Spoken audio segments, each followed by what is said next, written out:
Hey everyone, I'm wearing my Tower of Terror robe because it's cold. I didn't buy this when I was actually at the parks. They were sold out of my size, so I got it after the fact for Christmas, thanks to my fiance.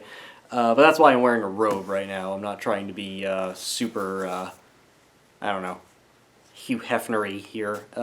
Anyway, Vinegar Syndrome.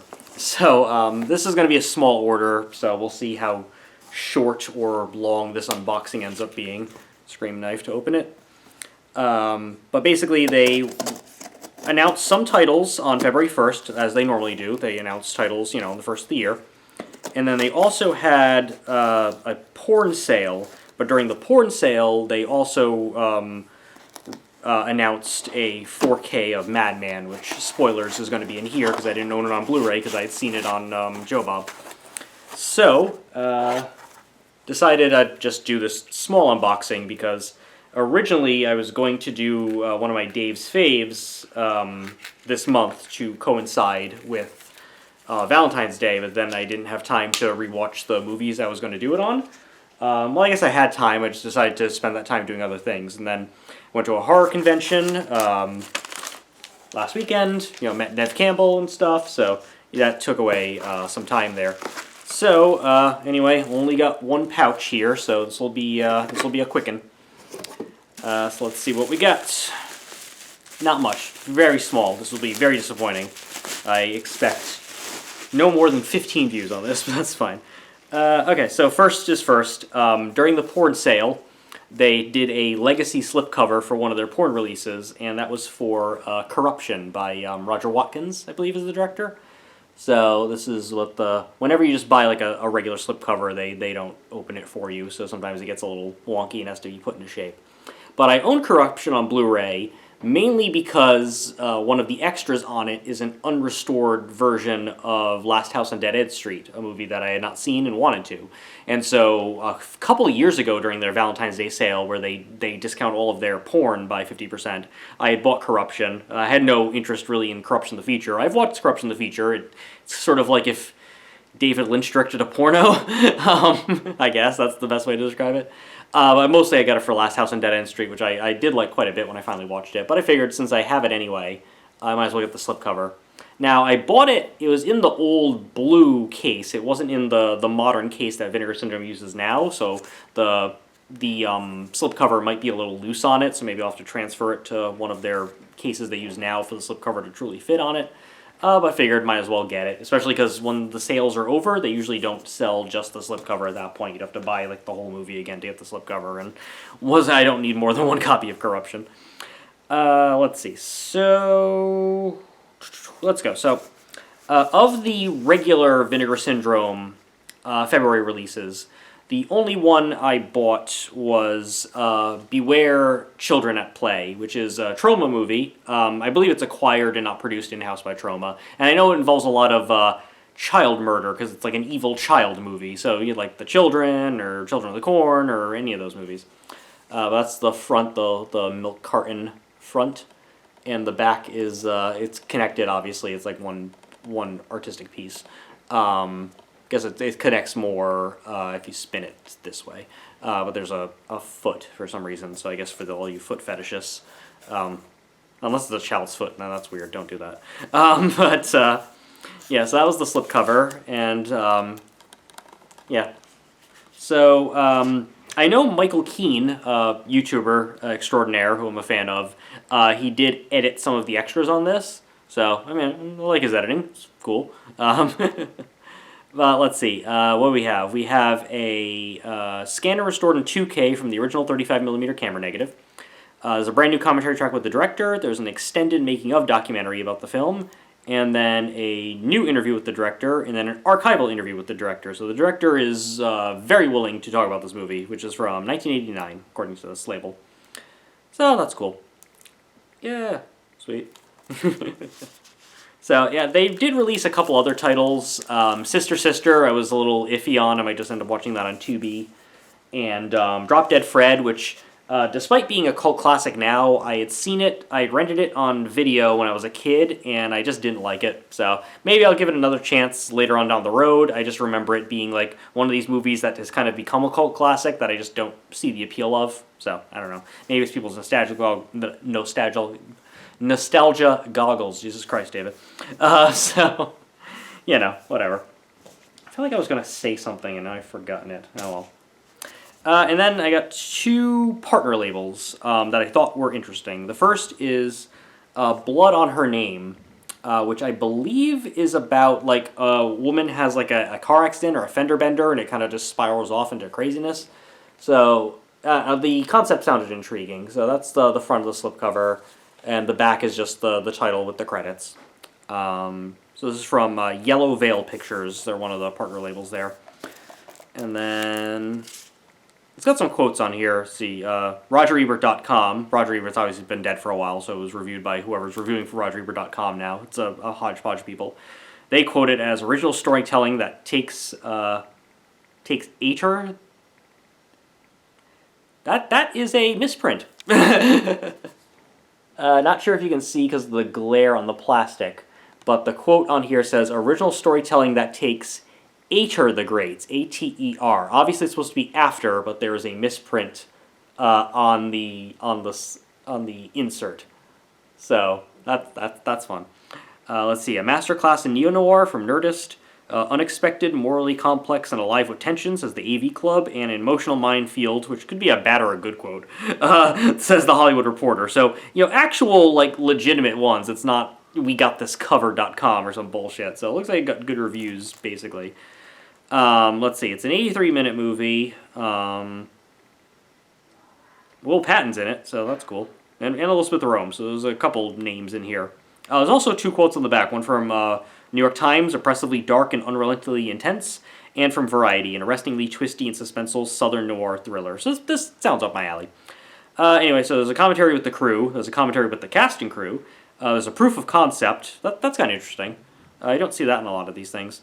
Cast and crew in conversation, theatrical trailer, theatrical teaser, there's an essay, which is in booklet form in here, by critic Walter Chaw, and reversible cover art. So the plot, a woman's panicked decision to cover up an accidental killing, so maybe it's not a car accident, it's just an accidental death, spirals out of control when her conscience demands she returns the dead man's body to his family. As she is torn between her primal instincts and tortured conscience, she struggles to keep her sins hidden from her estranged father, who is a cop with a long history of moral compromise, ACAB, and from the keen-eyed girlfriend of the deceased. Blood on Her Name is a gothic neo-noir that explores questions of guilt, moral identity, and the irrevocability of choices in the direst circumstances. So, yeah, sounds interesting. 2.39 to 1, and shot in scope, too. Always like when independent films have the balls to shoot in scope. And then this is a double feature. Shot on video. I had heard these were very weird, so I ended up pulling the trigger on them. Or at least one of them I've heard good things about, which is the top one here, which is Red Spirit Lake. And then the other one is We Await. Now, as has become normal these days, there is a mistake on this disc, and they're going to have to send a replacement out. The mistake is that the audio commentary for, I believe, Red Spirit Lake is on both movies. So instead of having a commentary on Red Spirit and a commentary on We Await, the commentary for Red Spirit is on both of the movies. So they're going to send out a replacement for that again. But this front cover just says, like, hey, double features, that's cool. So let's see. Special features overall. So the movies, one is 69 minutes, nice, and the other is 55 minutes, so about as short as some of these shot-on-video experimental films can be. But mostly I just heard these were both kind of surreal, so I was interested in that. And this is from Saturn's Core, so they've been releasing all the Wave movies. They seem to just specialize in shot-on-video horror for the most part, and shot-on-video sleaze.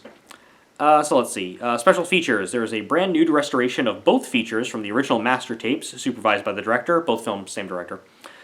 2 audio commentaries with the director, moderated by Mike Hunchback from Seminole Psychosis. I don't believe Hunchback is his born name. Let's see. An interview with the director about Red Spirit Lake, and then a different interview with the director about We Await. There is some raw footage featurettes that could be very boring or it could be interesting. And then something called Spirit Drive, an excerpt from We Await, okay? And then a making of featurette about We Awake, or We Await, rather. There is a 16mm short film by the director. There is a behind-the-scenes featurette of that short film. There is a different short film by the director. There is exclusive deleted scenes and outbacks, which is called Video Pharmacy, which is kind of a cool name. I like that. There's a trailer reel of this director's work. There's a music video and rare footage from the director's vault. Let's see, there's a 28-page booklet inside here featuring a career-spanning interview with the director, also conducted by Mr. Hunchback, and a reversible sleeve. Let's see, Red Spirit Lake is about a vengeful sorceress who is tortured and killed by a corrupt industrialist. I mean, if you've got some anti-capitalism in here, that's great. Let's see, it has UFO abductions, castration, frank nudity, witchcraft, fatal fistings, and slaughterous saunas, so that sounds interesting. Let's see. And then We Await is about a con artist held captive by an unhinged cannibal family. That also, in the cannibal family, ingests copious quantities of hallucinogenic green fungal goo. So, yeah, see, featuring a man who willfully chooses to be a dog, sexual stimulation via blowtorch, a corpulent, nude, and blood-soaked Godzilla-sized Jesus. Okay, so it's kind of a surreal Texas Chainsaw thing, and the other thing is a surreal, I don't know, anti-capitalist UFO movie. I don't know. These sound pretty wild, so I've decided I'd give them a shot. Plus, as I've mentioned in a lot of these other unboxings, I do like when they do like little double feature Blu-rays, like the Vinegar Syndrome or the partner labels, just kind of getting 2 in 1 there, even if both of these movies are below technically feature length. That's pretty cool. Should also mention the case is a little bit wider, I think, and so it's a little tighter in the slip, probably because of that thick booklet. And then, last but not least, the 4K of Madman with a brand new slipcover. So, I've seen Madman before. It was on Joe Bob's Last Drive, and that's the first time I ever saw Madman. It's basically considered one of the better Friday the 13th ripoffs as far as the many Friday the 13th ripoffs they had. And I'm not just talking about of slashers, I'm talking about slashers that like take place at a summer camp type stuff. Though this is based on I believe, an upstate New York legend. So, about Madman Mars. It has a cool theme song. Joe Bob sang a rendition of it on the last drive-in. And I know that, aside from the brand new slipcover, and the fact that I think there's a new scan of this, well, I don't know, maybe it's the same scan as the Blu-ray, but it has an additional extra on this 4K disc that was not on the Blu-ray when Vinegar Syndrome put out the Blu-ray, and that is an interview with the lead actress Galen Ross, who is probably best known as the main female character, the blonde, in Dawn of the Dead, which is my favorite horror film of all time.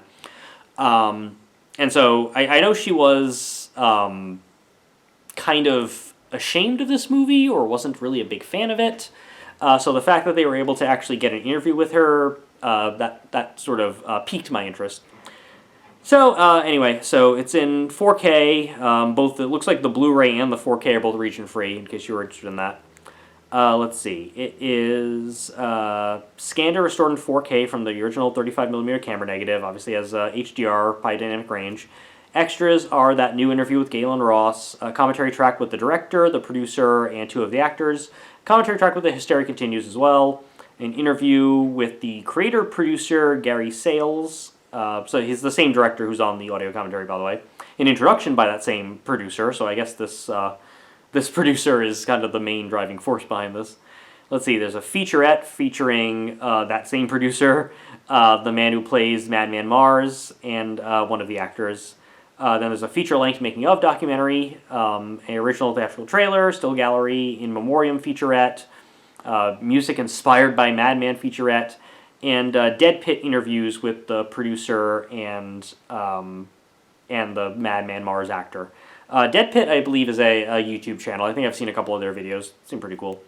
So I thought that was worth picking up to see this movie in 4K. I know when they announced that they were re-releasing one of their horror classics in 4K, a lot of people guessed Madman because every time there is a Black